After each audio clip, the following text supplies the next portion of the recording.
Yep. So yeah, this is Asa Rasa tapping around my eye. I just made some videos. I put them up today, 31st of July. The title is called, I think it's Concerned Criminals. I can't get at it right now since I'm recording, but the thing came out without any reference to a sequential pattern recognizable, so you can set up a format to view them in order of chronological. With me narrating what you're looking at, it should be a chronological sequential pattern, but it didn't show up the way I wanted it to, as numbered 1, 2, 3, 4, 5, 6, 7, so you could follow it as it progresses the way it was ordained. So without it being a numerical pattern for you to follow, you're probably going to get lost watching it, but it's some really good information about the abuse of the power structure and how they are doing everything they can to keep dissension amongst the people and keep us in a state of oppression and not knowing and always on the edge of where's my next meal going to come from, where they meter all the resources to us. They give you food stamps, a fucking bus pass, all that shit as we watch them neglect the responsibilities necessary to sustain us. You shouldn't be giving me no food stamps when I could have a job growing food for all the people in this country. This is what I'm upset about. See, they think they so damn smart that they're going to try to shut everything down and then try to give you a handout when you're supposed to be able to provide for yourself as a man. And these bastards have been out here being racist and controlling to everyone. They just fooled you white people into believing that it was just reared toward black people. But what you don't understand is that they made you use a lot of your time to help them control the black people, which means you were oppressed also. You were on a negative oppression as to where you actually oppress yourself by being a part of the oppressive team. So not only did you oppress yourself foolishly by oppressing black people, you also owe for those bad deeds. So you owe a lot of karma to the universe for assisting these devils and the bad treatment of us melanated people. I was talking to the guy at Sirius B. I asked a question. I said, why do you... Because I understand about Sirius B. I don't know the name right and properly, but I know it's the white dwarf planet that has the high density. I think the Dogon people were speaking about that in one lecture I was watching, where they said this planet has so much density that 1 teaspoon of it could weigh like 10 tons. I think, if I can remember correctly. I saw this video a long time ago when I was in LA. But when I was in LA, we were doing a lot of studying around the planets, not the planets, but the constellation of Orion. And that being synonymous with the god Asar. It's my attention grabbing reason for vibrating on that one particular constellation. So, after putting that question out to you and asking you to verify and to clarify, not verify, but just help me, because you know I was just listening to all the talk about Sirius B. I think they call Sirius B, what is it, El Polo Tolo or something like that. I remember it. I know that's not correct, but I know I'm pretty close.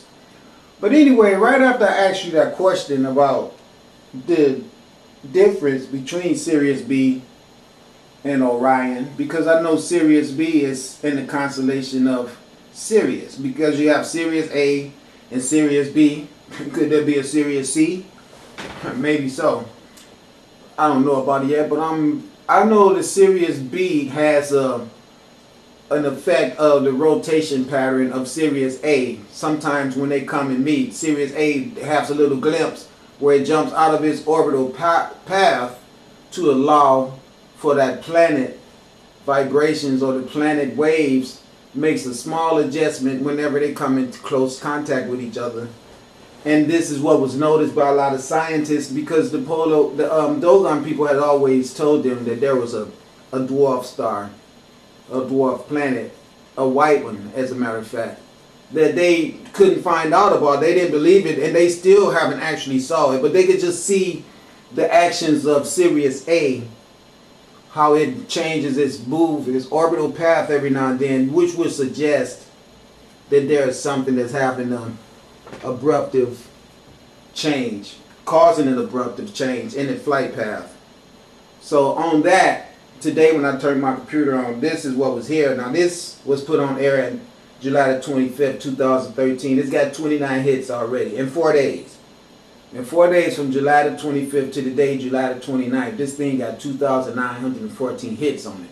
I find that to be really amazing, but it don't bother me because I know what we're dealing with and I know how things work sometimes. But I want you to listen to what this says and let me know if you think this is synonymous with my question that I shot at you, because I thought it was very, very bizarre. This was recommended for me when I turned on my computer today. I was getting ready to go at Sirius B 333 and get some of your information, but this came up. I want to share this with all of America and see how this thing popped up on my YouTube page after I asked you to clarify, help me understand. My origin is of information I believe to be coming from Orion. At the same time, in the back of my head, I was wondering if I was connected with the constellation Sirius B and A also. So let's listen to what these people say right here. Channeled Ascension message from the High Council of Orion. July 25th, 2013. Channeled by Holly Hawkins Marwood, transcribed by Paul Marwood. Finding your vibrational match. Greetings, dear ones. We are the High Council of Orion. As time is moving forward, more and more of you are relating to and reaching out to, and experiencing the knowledge, wisdom and information from many sources beyond your planet. Many of you listen to channeled information and resonate quite strongly with some, and not so strongly with others, and we're here to talk about this today. For much of the information out there is accurate and much of it is inaccurate, and how do you know what is true? What we ask you to do, first of all, is as you're listening to the information. How does your body feel? How does your energy feel? Does it feel like it's creating openness, a greater level of understanding, a greater level of peace? This can happen even if the information isn't necessarily all happy and flowery. But there's that sense of knowingness, of the rightness of this information for you. If you're experiencing that as you're listening to information from some of us from the realms beyond, who are sharing information to your planet at this time, then you know it's right for you. What if your best friend or somebody you know and respect really listens to one channeled source or another? They really like it. It uplifts them. It's meaningful to them. Because of how you love and respect that person you choose to listen to. You may not have the same reaction. You may not feel comfortable or uplifted or reassured, or coming to a greater level of understanding about your life. That does not make one of you right and one wrong. The information is not resonating with one and not the other because it is black or white. It is because of resonance and vibrational resonance. Allow the information to come forward as it will, and allow each individual to resonate with it, as they will. A lot of it is about vibrational match. It's not about judgment. It's not about better or worse. It's about vibrational match. As you are exploring the world of channeled information, of which there is much that is accessible this day, we ask you to find your vibrational match within that information system. Understanding that some of it will match for you and some of it won't. Just because it's channeled information does not mean that it will be a vibrational match for everyone.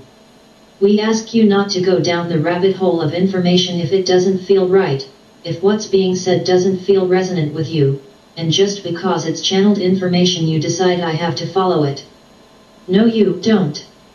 You go on your internal compass, which we've spoken about before, which will guide you. Your heart and your soul will guide you to what's resonant with you, and that's your decision point. Does it make the other ones wrong or incorrect that you aren't resonant with? No. The information is available for those whom it is resonant with. That being said, we ask now that you also tune into an even higher level, a higher level of resonance in terms of where your soul wants you to go. For there is the vibrational match of where you might be right in this moment, and then there's the vibrational match with where your soul is going. There's also that piece of feeling into your future. Is this the type of information? Is this uplifting me and allowing me to see where my future might be going? Where I feel resonant in my future? then that's the source you want to align with. For truth be told, there are sources out there of information that are working to keep humanity in fear and smallness and worry and concern, which are constricting emotions. They, in a sense, put bars around your consciousness, around your trust in your own inner guidance, and instill fear about the future. If you're living in a place of fear, and feeling constricted, we ask you to understand without judgment that there are some channeled sources who are out there who are working to maintain the status quo, to slow down or put brakes on the ascension process that's happening now. So, please, we ask you to use your internal compass to see how you're feeling about it, and if it's creating fear and constriction, which by the way are very addictive emotions, we ask that you evaluate whether that's for you in your highest good. We make no judgment about where you feel that you need to be, but what we ask is to check in with your internal compass about how it feels. Are those the emotions that you feel are moving you into a future that, on the other side of ascension, is one of open energies, without the fear and the constriction, where humanity is living in a state of oneness and trust of one another, and trust in the bigger picture of life? This is the first time we've spoken about this as an aspect, yet it comes up often, and it is important to address now. We say this for you are your ultimate judge. Your soul is the ultimate judge of the information that's appropriate for you. We ask you not to deify channeled language, channeled information, just because it's a newer part of your consciousness on your planet. We ask you to look at it as any other information source and be judicious about your interaction with it. Just as you would choose whether or not you turn the television off if there's too much bad news, we ask you to tune into the channeled sources that you feel are moving you in a direction that is appropriate to your soul's progress. We'll leave you with that thought now, dear ones, knowing and trusting that your inner guidance, that inner compass that's fueled by your soul, will always lead you in the right direction. Be blessed. We are the High Council of Orion. Now that's really deep. Because I just asked that question the other day. I don't want to just really sound like I'm retarded or crazy, but I think it's really ironic that the Council of Orion is who these voices claim they are, and that they are Federation, Galactic Federation of Light High Council of Orion. Okay, so how authentic it could be, how unauthentic it could be, is not the question. I want to show you something. Look at this. Can you see this? I drew this just a minute ago. Can you see it? Look at this.